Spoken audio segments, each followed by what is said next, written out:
Well, it's another cup of tea. Don't have no coffee still.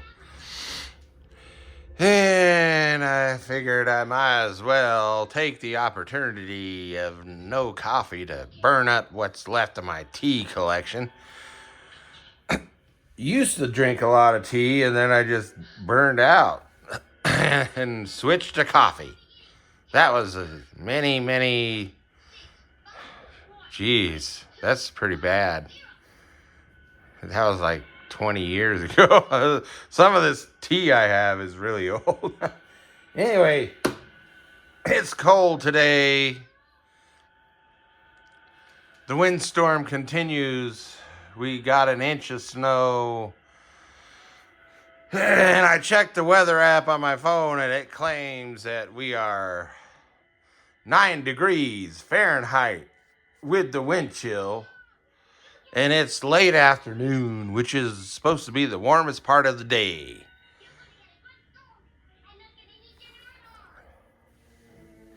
Now, let me see. Okay, so this is my little mounting pin rivet container, which I know I put some in there on video even, and I can't see them. Well, I see little dots in there, but dang, is my vision getting that bad? So let me continue. There's the legs. And then what's this? Guess I gotta prep this tongue. This is a nasty tongue. Prep it for painting. It's got a lot of flash on the... Oh no, it's a flying... It's a flying turtle. Tortoise. No, turtle. Turtle because it goes in the water. The Japanese monster movie. Oh, God. Didn't anybody think there was something strange about a gigantic saber-toothed turtle that shoots flames out of its ass? That's something wrong there. That's not a good thing.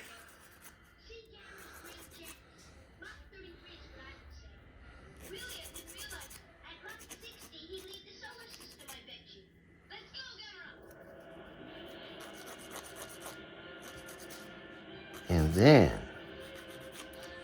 I noticed that the Northern European child actor who speaks with a North American English accent, he is also lip syncing the words just like his Japanese peers, which makes me wonder.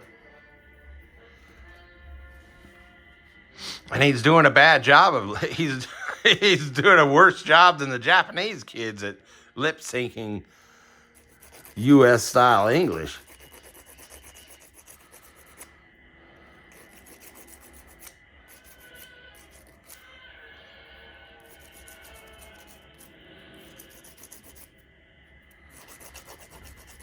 Get this, all that flash and seam lines off of these warped front wheels.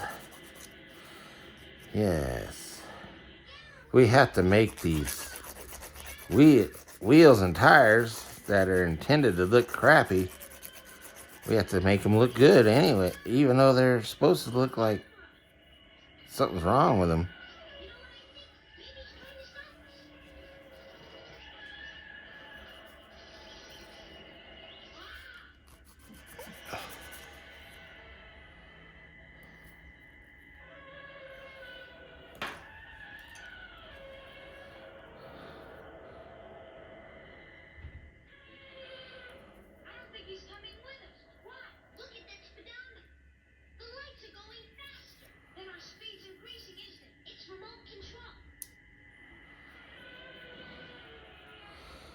You know what's scary about these Japanese monster movies from the 1960s?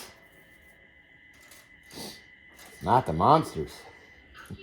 The monsters were never scary. I could never understand that. What's scary is the way they talk about the future technologies of like the alien species that are coming to the planet. And it sounds a lot like the technologies that have been introduced into our world since the late 1990s. All kinds of security technologies and spying on people and being able to record everybody everywhere on video and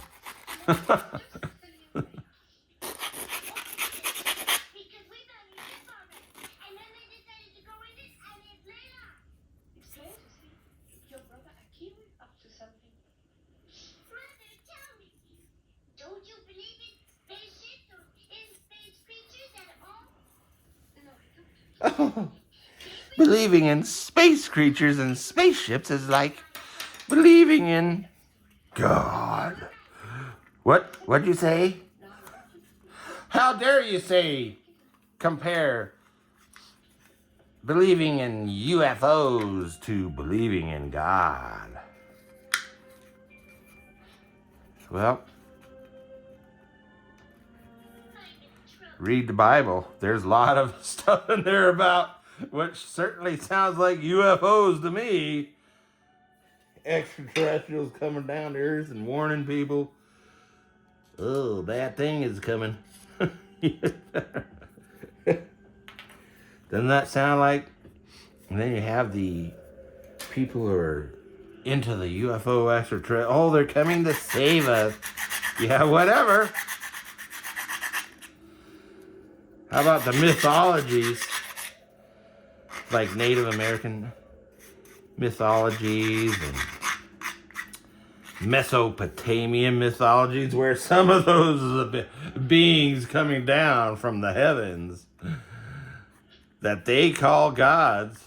Well, Mesopotamians call them gods, and the ancient Greeks, but the Native Americans call them spirits. And a lot of them are not here to help us; they're here to eat us.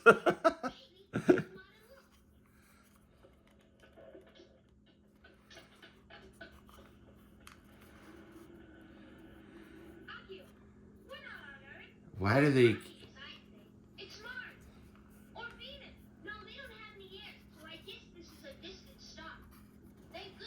I don't have to worry about the fit. This is a fictional thing. Why am I trying to get this thing to fit perfectly? And it's for humorous reasons. I mean, it's for fun.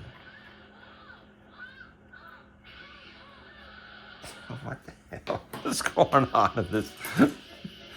Oh no, it's a flying monster that looks a lot like those Mesoamerican ancient airplane figures. Ever seen those? From like the Incas, where they have these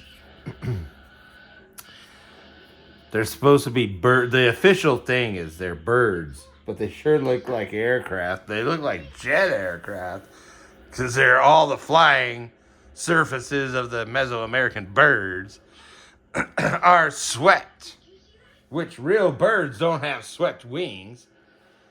Well, I mean, they can fold their wings, but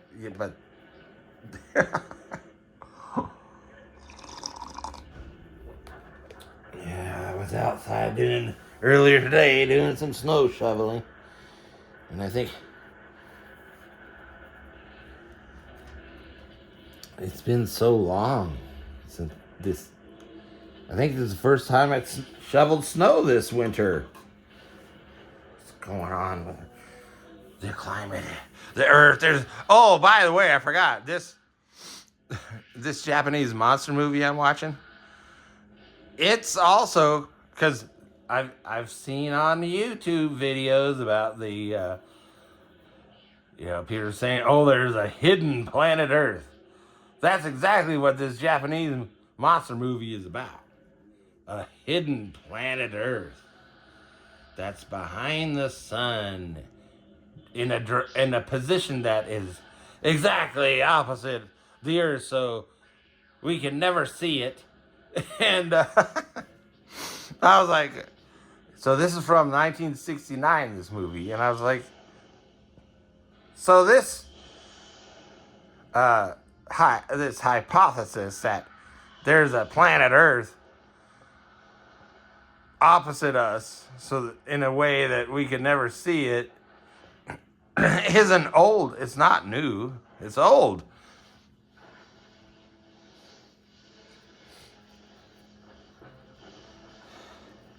And yet somehow, this flying bird monster on this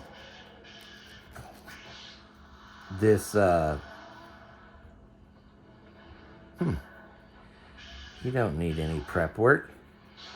On this opposite. Oh, and they call it Terra. Well, at least that's the English word they're using. I'm like, well, you know, use the ancient Greek word for it. So what does that mean? The ancient Greeks are from outer space? Ooh, I almost broke this wheel. It flexed.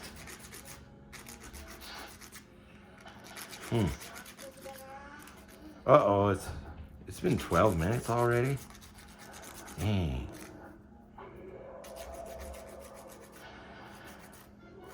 That YouTube, if they allow me to post videos with unlimited time, then we'd be able to, the viewers would be able to,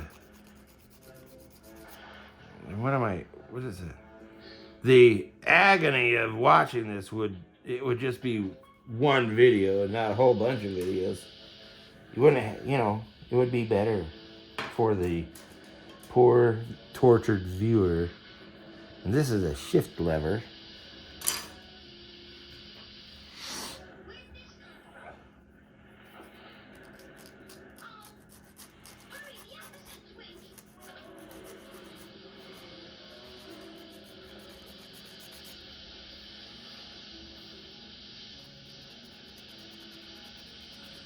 So I used to watch these terrible monster movies when I would build model kits of monster model kit when I was a kid, back in the 1970s. Now, initially, I couldn't watch TV because we were living in North Dakota. And when we were living in North Dakota, the house we were renting had a designated TV room, which was a converted one-car garage. And they had built a closable, lockable TV cabinet. And my dad loved watching TV, but my mom hated TV. She was... so just like she thought model kits were of the devil, she thought TV was of the devil. You know, Satan's coming at you through the TV kind of thing. So they said she didn't want us children watching the TV. So there was my dad actually put a padlock on this TV cabinet in the TV room. But I convinced her to let me watch Saturday morning cartoons. And that's when I built model kits after eating a big bowl of Quisp. And then, but I was limited to just 2 hours of Saturday morning cartoon watching and model building.